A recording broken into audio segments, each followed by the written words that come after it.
प्रधानमंत्र्यांनी सांगितलं की चांगलं जेवण वाढलेलं होतं, चांगलं जेवण झालेलं आहे. आणि चांगलं जेवण जरी होत असलं तरी शेवटी आपण सांगत असतो थोडंसं मयेसं. तसं आता थोडंसं मयेसं.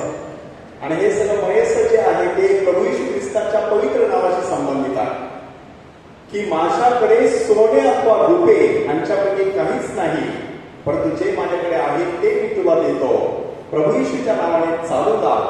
हे शब्द संत पीटरने उच्चारले आणि एक दंगला ठिकाणी टुणटुण उड्या मारत देवाच्या मंदिरामध्ये गेला आणि परमेश्वराचा महिमा वर्णित राहिला.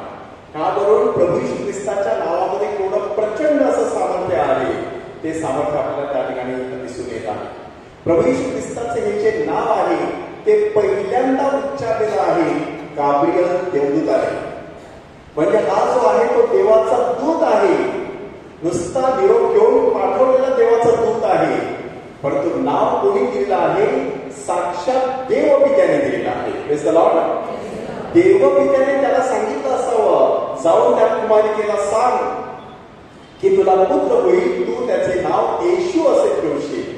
हे काही त्या देवदूताने स्वतःच्या मनातून सांगितलं नाही, साक्षात देवपित्याने दिलेलं आहे. याचा अर्थ असा आहे की प्रभू येशू ख्रिस्ताचं नाव साक्षात परमेश्वर पित्याने दिलेलं आहे. आणि हे नाव ऐकणारी हा पृथ्वी तलावरील पहिली स्त्री आहे पवित्र मरिया. आणि पहिला पुरुष आहे संत योसेफ. त्या नावाचा अर्थ आहे देव तारण करतो, की तू त्याचं नाव येशू असं ठेवशील, कारण तो आपल्या लोकांना त्यांच्या पापांपासून मुक्त करील. पापांपासून मुक्ती म्हणजे तारण. आणि मग येशूने स्वतः देखील नंतर सांगितलेलं आहे की जे काही तुम्ही माझ्या नावाने पित्याकडे मागा ते तुम्हाला नक्कीच देणार आहे. म्हणून आपण जे काही मागत असतो ते in the name of Jesus, in Jesus is holy name, अशा प्रकारे बोलून येशूच्या नावाने परमेश्वराकडे मागत असतो. पेंटेकॉस्ट नंतर संत पीटरने उच्चारलेले शब्द आपण प्रस्तावनेमध्ये ऐकलेले आहेत की पश्चाताप करा आणि तुम्ही प्रत्येक जण येशूच्या नावाने बाप्तिस्मा घ्या. येशूच्या नावाने बाप्तिस्मा घ्यायचा या शब्दाचा अर्थ काय आहे? की त्याचं नाव धारण करायचं, त्याच्या विचारसरणीमध्ये डुंबून निघायचं. डोक्याच्या केसापासून पायाच्या नखापर्यंत, नख शिखांत पूर्णपणे आपलं सर्वस्व प्रभू येशू ख्रिस्ताला अर्पण करायचं. म्हणून हा संत पीटर नंतर आपल्याला सांगत आहे तारण दुसऱ्या कोणाकडूनही नाही, कारण माणसाचं तारण होईल असं कोणतंच नाव आकाशाखाली मनुष्याला देण्यात आलेलं नाही. कोणतंच नाव नाही, एकच नाव आहे आणि ते नाव आहे प्रभू येशू ख्रिस्ताच.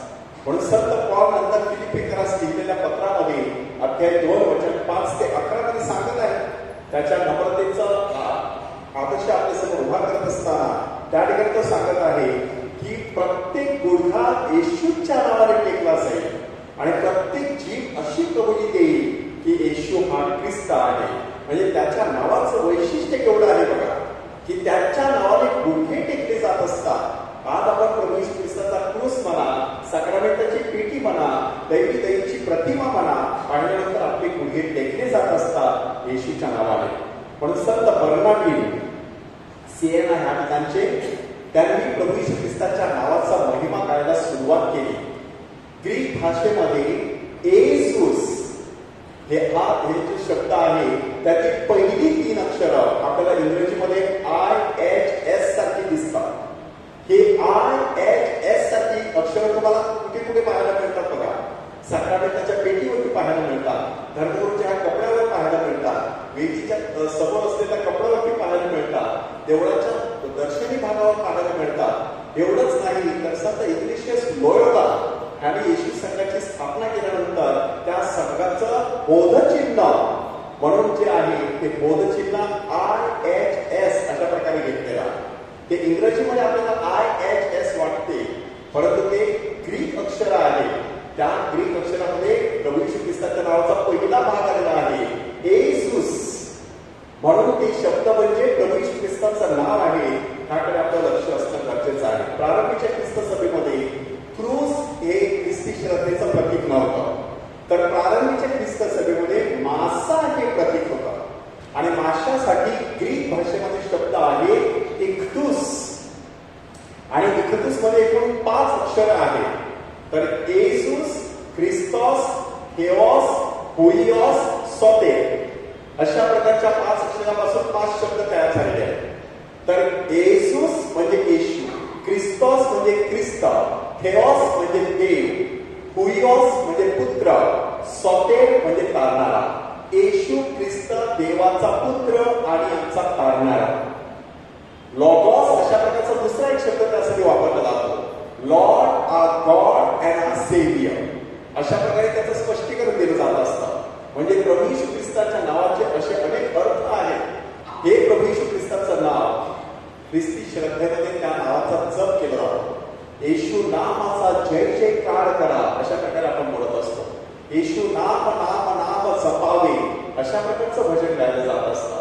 म्हणजे नाम जपामध्ये प्रभू येशू ख्रिस्ताचं नाव आपण घेत असतो. किंवा रोजरी करत असताना त्या रोजरीचा केंद्रबिंदू ख्रिस्त आहे. रोजरीचा केंद्रबिंदू पवित्र मर्या नाही, तर येशूचं नाव हा रोजरीचा केंद्रबिंदू आहे. हे आपण कशावरून सांगत असतो? आपण सुरुवात कशी करत असतो बघा. हातामध्ये तो रोजरीचा पहिला क्रूस पकडतो आणि पवित्र क्रूसाच्या खुणेने अशा प्रकारच्या प्रार्थनेने सुरुवात करतो.